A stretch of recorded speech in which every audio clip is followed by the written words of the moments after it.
श्रीमन्महागणाधिपतये नमः।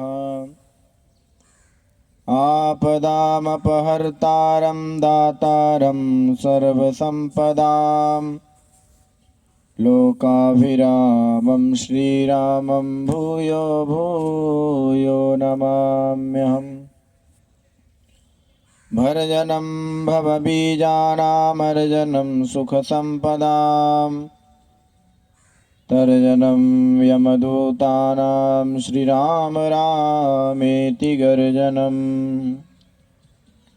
तद्विष्णोः परमं पदं सदा पश्यन्ति सूरयः दिवि चक्षुराततम्। प्रह्लाद नारद पराशर पुण्डरीक व्यासाम्बरीश सुक शौनक भीष्मदाल्भ्यान् रुक्माङ्गदार्जुन वसिष्ठ विभीषणादीन् पुण्यानिमान् परमभागवतान् नमामि। भक्तिं मुहुः प्रवहतां त्वयि मे प्रसंगो भूयादनन्तमहताममलाशयानां येनाञ्जसोल्बणमुरुव्यसनं भवाब्धिं नेष्ये भवद्गुणकथामृतपानमत्तः। अखण्डमण्डलाकारं व्याप्तं येन चराचरं तत्पदं दर्शितं येन तस्मै श्रीगुरवे नमः। भगति भक्त भगवंत गुरु चतुरनाम वपुएक तिनके पग बंदन किए नाशत विघ्न अनेक। बोले भक्तवत्सल भगवान की जय। श्री सद्गुरुदेव भगवान की जय। श्रीमद्भागवत महापुराण की जय। अखिल कोटि ब्रह्मांड नायक जगन्यंता जगदाधार हम सभी के हृदयस्थ कण कण में विराजमान कण कण में व्याप्त उन परमपिता परमात्मा के श्री चरणों में कोटि कोटि प्रणाम। नित्य निरंतर हम सभी को अज्ञान से ज्ञान की ओर, अंधकार से प्रकाश की ओर ले जाने वाले हमारे सद्गुरु भगवान को प्रणाम। समक्ष विराजमान श्री गुरुदेव जी के चरणों में बारंबार नमन।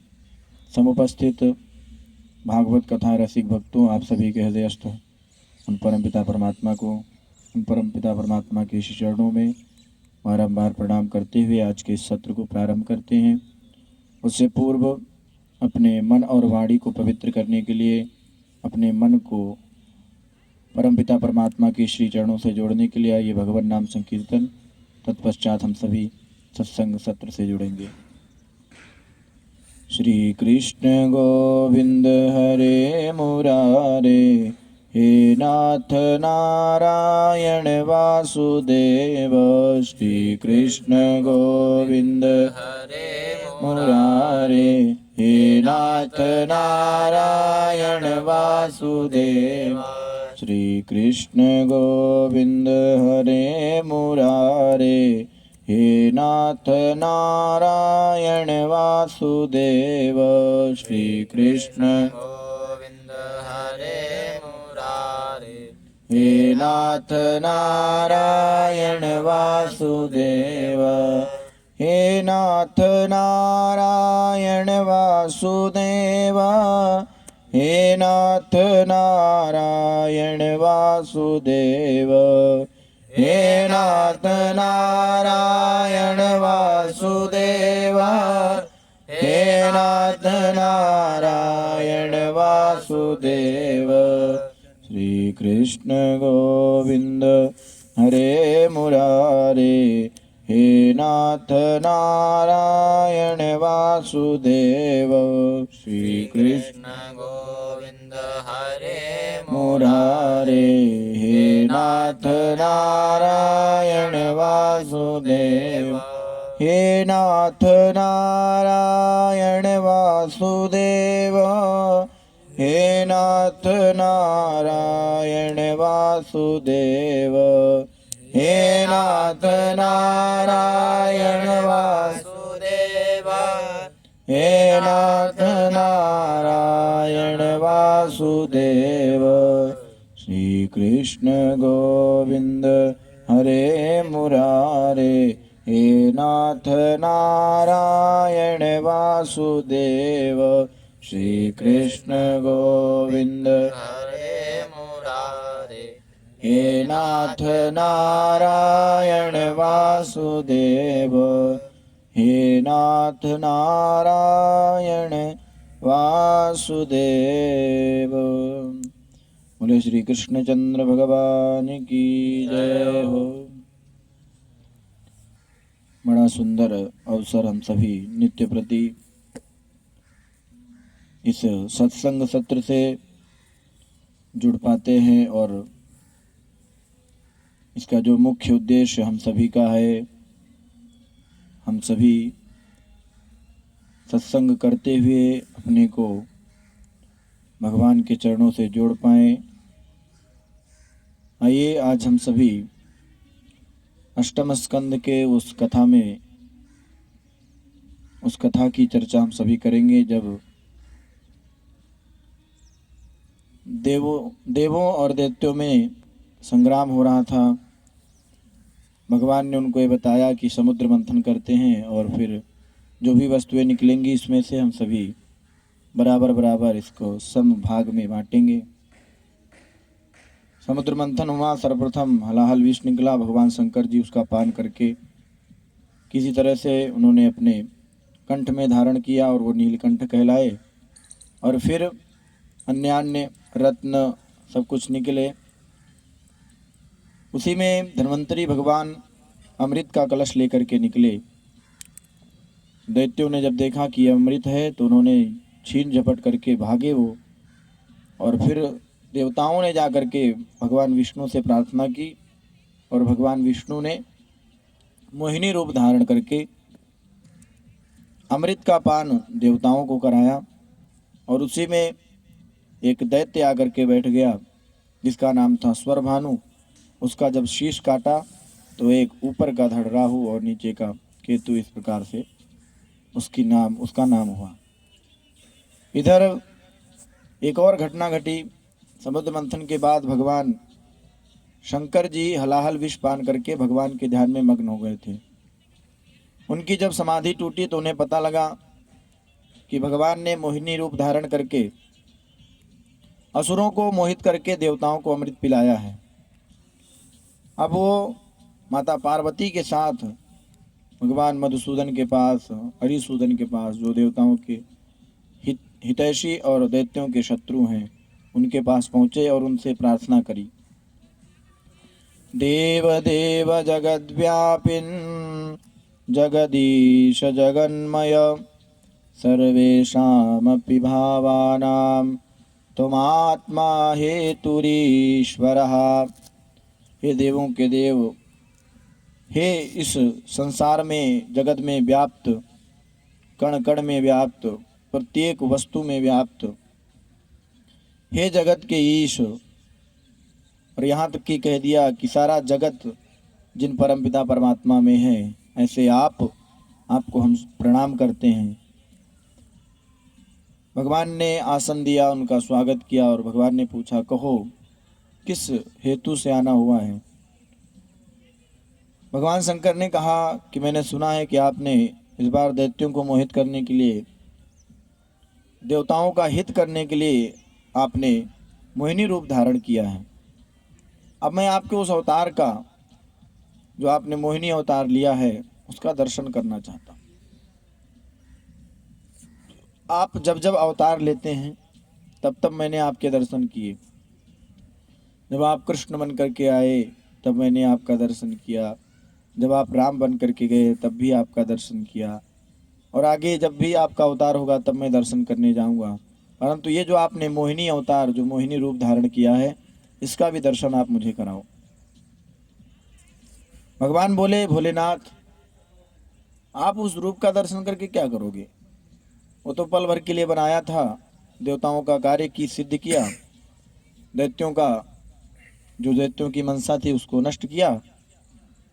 ऐसे ही मैंने कौतूहलवश स्त्री का रूप बना लिया था, वो भी केवल दैत्यों को मोहित करने के लिए। अब आप उसका क्या करेंगे दर्शन करके? भगवान शंकर भोलेनाथ जी नहीं माने और उन्होंने कहा, मुझे आप इस मोहिनी रूप का दर्शन जरूर कराइए।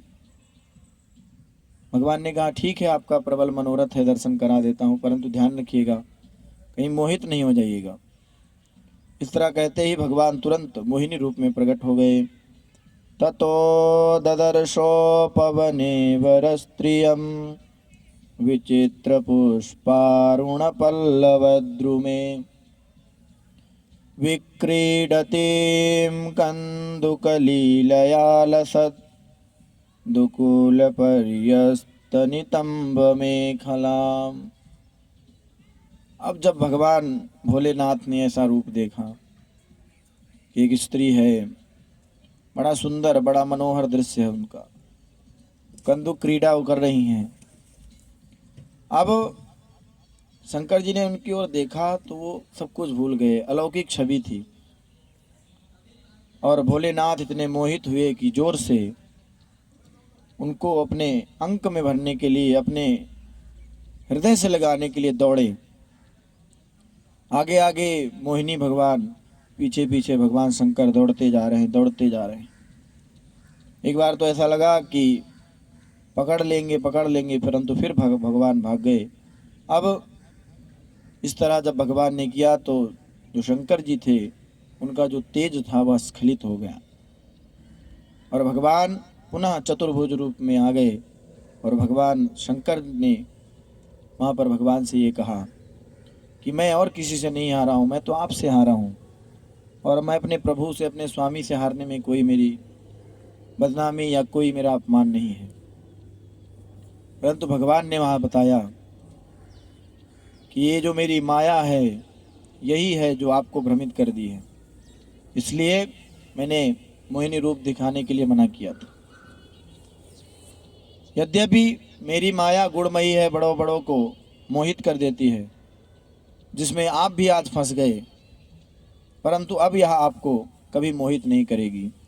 सेयं गुणमयी माया न त्वामभिभविष्यति मया समेता कालेन कालरूपेण भागशः। गोस्वामी जी कहते हैं श्री रामचरितमानस में, शिव विरंचि कहूँ मोहि को है बपुरा आन असजिय जानि भजहि पुनि मायापति भगवान। जिस माया ने, जिस मोहिनी रूप ने भगवान शंकर तक को मोहित कर दिया, और हम सभी कौन हैं जो उस माया के चक्कर में न पड़े। इसलिए यदि उस माया से हमें पार पाना है तो उन मायापति भगवान, जो भगवान विष्णु है, हरि है, नारायण है, उनकी शरण लेना पड़ेगा। ये कथा जो आती है वो 6वें मनवंतर में आती है, जिसका नाम है चाक्षुष मनवंतर। ये भगवान सुखदेव जी परीक्षित को बता रहे हैं।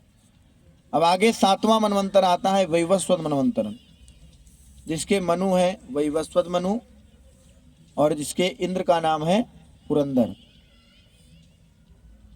जिनके सप्त ऋषि जो हैं, क्योंकि अलग अलग मनवंतरों के अलग अलग ऋषि हैं, अलग अलग इंद्र हैं, और इन इंद्र का नाम पुरंदर है।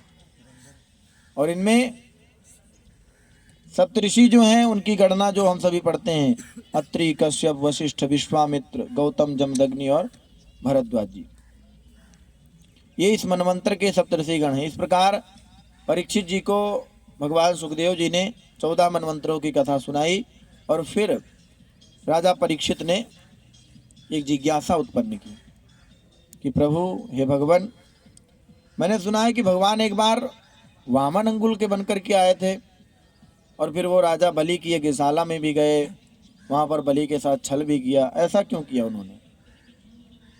तब श्री सुखदेव जी ने कहा, राजन, जब राजा बलि ने स्वर्ग पर चढ़ाई करी और सभी देवताओं को पराजित कर दिया, परास्त कर दिया, उस समय सभी देवता स्वर्ग छोड़ करके भाग गए और सभी देवताओं की शरण में गए। सबने ये कहा, यहाँ तक कि वो अपने माता के पास सबसे पहले गए। और उनकी माता कौन थी? अम्ब अदिति देवन की माता और कश्यप पत्नी जगत विख्याता। महर्षि कश्यप की पत्नी जो थी अदिति, उनसे जो देवता उत्पन्न हुए थे, और जो दिति थे उनसे दैत्य उत्पन्न हुए थे। अब ये देवता अपने माता के पास गए। माता ने जाकर के बताया अपने पुत्रों की परेशानी, उनका दुख अपने पति से बताया, महर्षि कश्यप से बताया। और महर्षि कश्यप ने उनको समझाया भी, देखो ये तो उन लोगों की आपस का वैर है, ये तो चलता रहता है, इसलिए आप ये जो काल का जो क्रम है इसके चक्कर में मत पड़िए, ये उनकी बात है, वो जाने। परंतु अदिति बोली, हे स्वामी, दैत्य बलशाली हो रहे हैं, उन्होंने हमारे पुत्रों का राजपाट, धन, ऐश्वर्य सब छीन लिया है, इसलिए आप सोच विचार करके मेरे कल्याण का कोई ऐसा उपाय बताइए जिससे हमारे पुत्रों का पुनः राज्य प्राप्त हो पाए, वो श्री से युक्त हो पाए, जो कि उनकी श्री छिन गई है। महर्षि कश्यप ने समझाया और उन्होंने कहा कि मैं तुम्हें एक व्रत बताता हूँ, उस व्रत को जब तुम करोगी उसके पश्चात तुम्हारे गर्भ से भगवान आएंगे और फिर तुम्हारा जो ये दुख है, तुम्हारे पुत्रों का जो दुख है वो दूर होगा। महर्षि कश्यप ने माता अदिति को वह व्रत बताया और उन्होंने कहा कि ये 12 दिन का, 12 दिन का ये व्रत है जिसका नाम है पयो व्रत, क्योंकि इसमें केवल 12 दिन तक मात्र दुग्ध पान ही करना है और दुग्ध पान करके ही इस व्रत को खोलना है। और जब आप अनुष्ठान ये अच्छे से कर लोगे तो आपको भगवान दर्शन देंगे और उनसे फिर आप अपनी जो मन में जो आपकी बात है उसको रखना, आपका मनोरथ सफल होगा। माता अदिति ने यही किया और यह व्रत फाल्गुन शुक्ल पक्ष प्रतिपदा से लेकर के एकादशी तक किया और फिर उसका उद्यापन किया, उस अनुष्ठान का उद्यापन किया। अब भगवान जो चतुर्भुजधारी नारायण है वो प्रकट हुए और शंख चक्र गदा पद्म लिए भगवान 12वें दिन जब प्रकट हुए तब माता अदिति बहुत प्रसन्न हुई और इतना प्रसन्न हुई कि उनको प्रणाम कर रही हैं और प्रणाम करते करते गदगद वाणी से सुंदर स्तुति उनकी की। यज्ञेश यज्ञ पुरुषाच्युत तीर्थपाद तीर्थश्रव श्रवण मंगल नाम ध्येय आपन्नलोक वृजिनोपशमोदयाद्य शन्नः कृधीश भगवन्नसि दीननाथ। हे यज्ञ पुरुष, हे यज्ञेश, हे अच्युत, आपके चरण कमलों का आश्रय लेकर के बड़े बड़े ऋषि मुनि और यहाँ तक कि जो संसार में लोग फंसे हुए हैं वो भव सागर से तर जाते हैं। आप स्वयं यज्ञ स्वरूप हैं, आप यज्ञ के स्वामी हैं। आपके नामों के श्रवण मात्र से प्राणी का कल्याण हो जाता है और जो आपकी शरण में आता है और आपका जो स्मरण करता है उसकी सारी विपत्तियों का नाश हो जाता है। इसलिए माता अदिति ने उनको बताया कि ये बात है। और फिर भगवान ने कहा कि देखो, जो राजा बलि हैं वो है तो भले ही राक्षस कुल के, परंतु वो इस समय बड़ा ही धर्म का कार्य कर रहे हैं, क्योंकि राजा बलि ने उस समय संकल्प लिया था 100 अश्वमेध यज्ञ का। और जब 99 अश्वमेध यज्ञ हो गए थे और 100वां अश्वमेध यज्ञ चल रहा था तो भगवान ने उनसे कहा, देखो कि मैं उनको अब बल से नहीं जीत सकता, क्योंकि वो हमारी आराधना कर रहे हैं। और आपने ये भी कहा है कि मैं स्वयं यज्ञ स्वरूप हूँ, मैं यज्ञेश हूँ, तो फिर मैं बलि को पराक्रम से नहीं जीत सकता, या बलि के लिए कोई ऐसा षड्यंत्र मैं नहीं रच सकता जिससे हमें बलि को अपना बल दिखाना पड़े। तो अदिति निराश हो गई। उनको लगा कि ये जो मैंने पयोव्रत किया है 10 दिन 12 दिन, ये तो निष्फल हो जाएगा। भगवान से पूछा अदिति ने, तो क्या ये जो मैंने अनुष्ठान किया, जो मैंने व्रत किया, इसका फल नहीं मिलेगा? भगवान ने कहा नहीं, तुम्हारी की हुई पूजा कभी निष्फल नहीं होगी और इसका फल तुम्हें जरूर मिलेगा, परंतु निराश मत हो। मैं अब बल से नहीं युक्ति से काम लूँगा और तुम्हारा काम बनाऊँगा, तुम्हारा कार्य मैं सिद्ध करूँगा, क्योंकि आपने जो यह अनुष्ठान किया है, जो व्रत किया है, इससे मैं बहुत प्रसन्न हूँ। और जब बल से काम नहीं होगा तो कैसे काम करोगे? तो भगवान ने कहा, त्वयार्चितश्चाहमपत्यगुप्तये पयोव्रतेनानुगुणं समीडितः स्वांसेन पुत्रत्वमुपेत्य ते सुतान् गोप्तास्मि मारीच तपस्यधिष्ठितः। आपके इस व्रत से मैं बहुत प्रसन्न हूँ और स्वांसेन पुत्रत्वम उपेत्य ते सुतान, मैं अपने अंश से आपके गर्भ में आऊँगा और फिर आपके पुत्रों की, आपके और जो आपका दुख है इसको मैं दूर करूँगा। लेकिन भगवान ने कहा कि इसको गुप्त रखना, किसी को बताना नहीं, केवल अपने पति को और अपने पास तक रखना। अदिति मैया के गर्भ में भगवान प्रवेश कर गए और कुछ दिनों बाद गर्भ में रहने का अभिनय करके और भगवान फिर भाद्रपद शुक्ल पक्ष द्वादशी को, अभिजीत नक्षत्र था और वामन महाराज भगवान हरि प्रकट हुए। और उस समय वो जब प्रकट हुए तो उनका चतुर्भुज रूप था। बोले वामन भगवान की जय हो। और जब चतुर्भुज रूप धारण करके आए तब माता प्रसन्न हुई, सभी देवी देवता आए और उनकी स्तुति करने लगे। परंतु कुछ ही क्षणों में भगवान वामन अंगुल के होकर के अब श्याम वर्णिया, उनका श्याम वर्ण का शरीर है, कमल के समान उनके नेत्र हैं, सुंदर पीताम्बर धारण किए हुए थे। अब वो हट गया और सुंदर बालक रूप में वो माता अदिति को और अन्य देवताओं को दर्शन दे रहे हैं। कश्यप जी और माता अदिति को लगा कि अब हमारा जो कार्य है वह सफल होगा।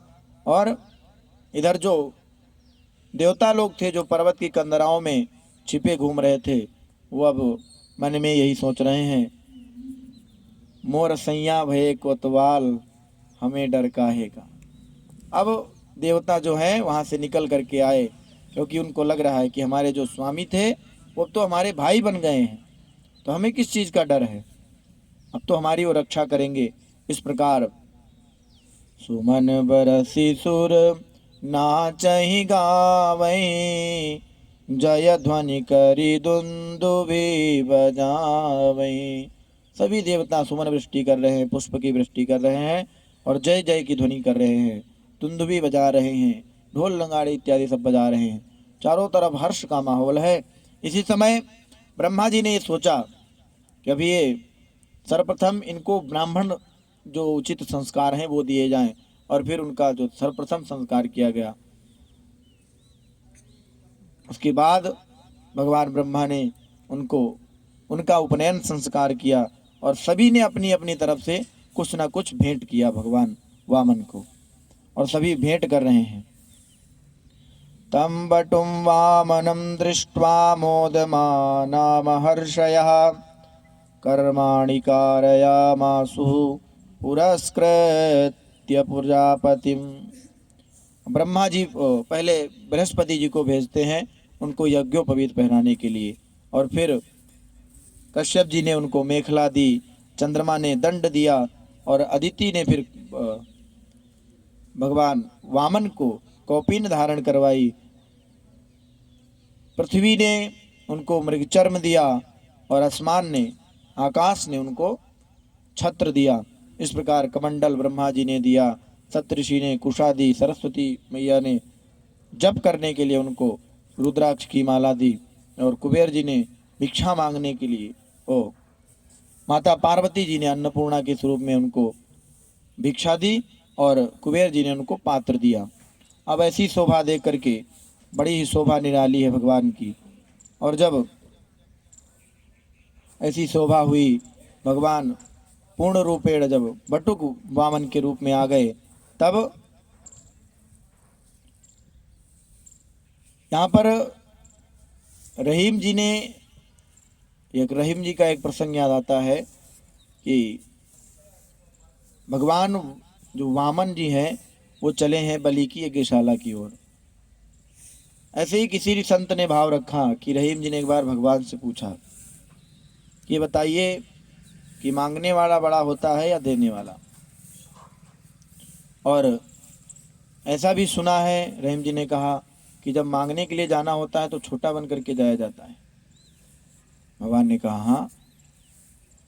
तो भगवान से रहीम जी ने कहा कि आप भी वामन बन करके गए थे और परंतु आपने चतुर्भुज रूप धारण भी कर लिया, फिर भी आपका नाम वामन ही रहा। रहीमन बिगड़ी आदि की फिर बने न खरीचे दाम, हरि बाढ़े आकाश लो तबु वामनो नाम। आकाश तक चले गए सत्य लोग चले गए, परंतु भगवान फिर भी वामन ही कहलाए। कहने की बात यहाँ ये है कि भगवान अपने भक्त के लिए कुछ भी कर सकते हैं। उधर देवताओं की रक्षा करनी है, इधर बलि का जो उनको अहंकार हो गया था उसका भी मान मर्दन करना है। बलि को बहुत छोटा सा अहंकार था, परंतु बलि को पता नहीं चल रहा था। बलि की यज्ञशाला में भगवान पहुंचते हैं और ऐसा लग रहा है दूर से देखते ही कि कोई सूर्य प्रकट हो रहा है। लोगों को संदेह हो गया, कैसा लग रहा है कि धरती पर साक्षात सूर्य नारायण का प्रादुर्भाव हो रहा है। सभी उठ करके खड़े हो गए, सभी ऋत्विज यज्ञ कराने वाले यज्ञ करने वाले सभी खड़े हो गए और राजा बलि अपने भाग्य की सराहना करने लगे। भगवान से कहते हैं अद्य नः पितरस्तृप्ता अद्य नः पावितम कुलम अद्य स्विष्टकृतः अद्य स्विष्टः क्रतुरयम यद भवानागतो गृहान। हमारे आज पितर तृप्त हो गए, हमारा कुल पावन हो गया और ये जो मैं यज्ञ कर रहा हूँ इसका फल मुझको मिल गया, क्योंकि आज हमारे यज्ञशाला में हमारे गृह में आपने प्रवेश कर दिया। भगवान वामन से बलि महाराज पूछने लगे कहिए, और जब उनका सत्कार करके यथोचित उनको आसन दिया, बैठाया और भगवान से वामन भगवान से बलि पूछ रहे हैं कि आपको क्या चाहिए, आप आदेश करिए, आप मेरे से जो कहेंगे, क्योंकि मैं तीनों लोकों का स्वामी हूँ, आप जो चाहिए आपको वह मिलेगा। यहीं पर बलि को अहंकार हो गया, क्योंकि त्रिभुवनपति तो एक ही हैं और बलि को इतना अहंकार हो गया था कि बलि ने उन भगवान के सामने भगवान को पहचान नहीं पाए और उन्होंने भगवान से ये तक कह दिया कि मैं तीनों लोगों का स्वामी हूँ, जो कुछ चाहिए आपको सब कुछ दे सकता हूँ, चाहे वो द्वीप मांग लो, चाहे कोई राज्य मांग लो, यहाँ तक कि कोई एक लोक भी मांग लो तो मैं आपको दे सकता हूँ। यद यद वटो वांछसि तत्प्रतीच्छ में, हे वटु जो जो आपके मन में कामना हो आप मांग लो। आपको हाथी घोड़ा, आपको कोई रथ, यहाँ तक कि आपका विवाह तक मैं करा दूंगा। तथान्न पेयम उतवा विप्र कन्याम, इन्होंने कहा कि आपको अन्न चाहिए, पीने का कोई सामान इतना चाहिए जितना जो कुछ चाहिए आपको, यहाँ तक कि आपको अगर विवाह करना है तो मैं आपके लिए विप्र की कन्या भी ला दूंगा, सब कुछ मांग लो। अब भगवान ने सोचा कि इसको जो ये अहंकार का जो ये फोड़ा, जो अभिमान का फोड़ा हो गया है, इसको फोड़ना पड़ेगा, क्योंकि भगवान सब कुछ सहन कर सकते हैं, परंतु भक्त के अंदर यदि अहंकार आ जाए तो उसको सहन नहीं कर सकते। करुणा निधि मन देखे विचारे, पुर अंकुरे वो गर्भ तरु भारी, बेगी सो मैं डारी हूँ खारे, पन हमार सेवक हितकारी। भगवान ने देखा विचार करके कि गर्भ रूपी अहंकार रूपी विशाल वटवृक्ष इसके मन में उत्पन्न हो गया है, अंकुरित हो गया है, और यदि इसको मैं नहीं उखाड़ूंगा तो ये और बड़ा हो जाएगा और बड़ा हो जाएगा, फिर इसका नाश कर देगा। इसलिए भगवान ने कहा बेगी सोमय डारी हूँ उखाड़ी, बेगी अर्थात जल्दी से शीघ्र से ही मैं उसको उखाड़ दूंगा, और यदि ऐसा नहीं करता हूँ तो फिर मेरा भक्त जो है वो पतित हो जाएगा। वो अहंकार के कारण किसी को पहचान नहीं पाएगा, इसलिए इसके अहंकार का नाश करना, इसका मान मर्दन करना आवश्यक है। अब भगवान ने कहा कि बलि तुम 3 लोकों का स्वामी अपने आप को बता रहे हो, और ठीक भी है, तुम्हारे कुल में बहुत बहुत बड़े लोग हुए हैं, भक्त तो हुआ तो ऐसा हुआ जिसने भक्ति की सारी सीमाएं प्राप्त कर ली, और कोई दानी हुआ तो ऐसा हुआ कि तुम्हारे पिता विरोचन ने इतना सब कुछ दान कर दिया। भगवान से शत्रुता करने में कोई हुआ तो हुआ, तुम्हारे पितामह लोग हिरण्यकशिपु हिरण्याक्ष वीरता में इतने वीर कि उनकी कोई तुलना नहीं कर सकता, उन्होंने भगवान से बैर मोल ले लिया। अब बलि ने सोचा कि ये जो ब्राह्मण है ये मांगने के लिए सब मक्खन लेपी कर रहा है, तो बलि ने कहा कि देखो ये जो कुछ भी तुम्हें चाहिए वो मांग लो, और हमें सब कुछ पता है कि हमारे कुल में क्या है, और ये मक्खन मत लगाओ तुम। भगवान ने कहा नहीं, ये प्रमाण मैं दे सकता हूँ, क्योंकि तुम्हारे कुल में जो भी हुआ है वो बहुत ही अच्छे से, जिस चीज में उसने उतरना चाहा उसको अच्छे से निभाया।